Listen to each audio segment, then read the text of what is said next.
هلمند د هیواد له یو کرهڼیزو ولایتونو څخه شمیرل کیږي چې د پراخو کرهڼیزو ځمکو او بیلابیلو ګلانو شتون د شاتو مچیو ښه ودې ته زمینه برابره کړې ده.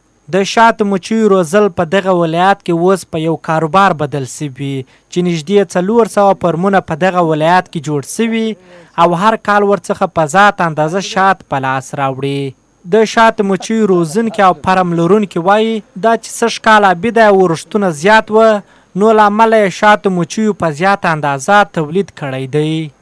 بس هغه یو د پسرلي اثرکشي سو نور بلا اثرکشي نه در کړی. شش کال انشاءالله کال آباد دی. اوس 2 واره اثرکشي کړی دی، انشاءالله یو 2 واره به نور هم اثرکشي راکړي. نو دا داسې شی دی چې بې مصرفه شی دی، داسې مصرف نه لري، خود ګرځي به نو خپل مال دی دنیا ده. مثال سرپرشتنه بیا کوي چې مرض ونه کړي او بله ونه کړي.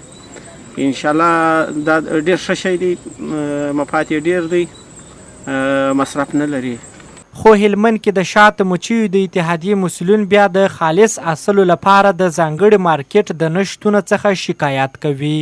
دوی وایي دمګړی مصنوعي اصل د دوی بازار خراب کړی او خلک پر خالص اصلو هم باور نه لري. خو که چیرې ځانګړی مارکیټ د دوی لپاره جوړ سي د اصلو تولید به وده او پراختیا وکړي. دا زموږ په اتحادیه کې شامل دی. دونې تشویق شوی دی چې هر څونه یعنی 15 کال کې د اتحادیه موږ فعاله کړی دي. د هغه وخت چې دوی 10 صندوقه درلود، اوس هر یو 2 صندوقه، یو نیم سل صندوقه، 100 صندوقه، هغه چې کمه لري 60 صندوقه لري. د هلمند د کرهنې ریاست مسؤلین وایي تمه لري سږ کال به د دې ولایت د شاتو مچیو له فارمونو څخه تر 14 ټنه زیات د اصلو تولید ولري چې دا د تیر کال په پرتله زیاتوالی ښیي.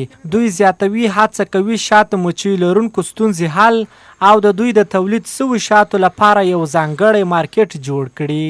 د هلمند اصل تقریبا د نورو ولایاتو په پرتله باندې د خوند او ذوق له لحاظه به هغه ښه دي او تقریبا بازار هم لري.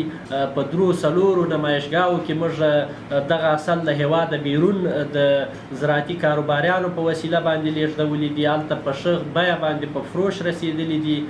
تقریبا سږ کال هم موږ اټکل له مخې د 15 څخه تر 14 ټنو پورې موږ تولید اټکل کړی دی چې دا به سږ کال تولید د کرهنې ریاست د معلوماتو له مخې هلمند کې دا مهال شاوخوا 400 د شاتو مچیو فارمونه فعاله دي چې له دې ډلې 50 نوي فارمونه یوازې په روان کال کې جوړ سوي او ټول ټال تر 500 زیاتو کسانو ته په مستقیم ډول د کار زمینه هم برابره سوې ده. عبدالولي توحید، میلمه راډیو، هلمند.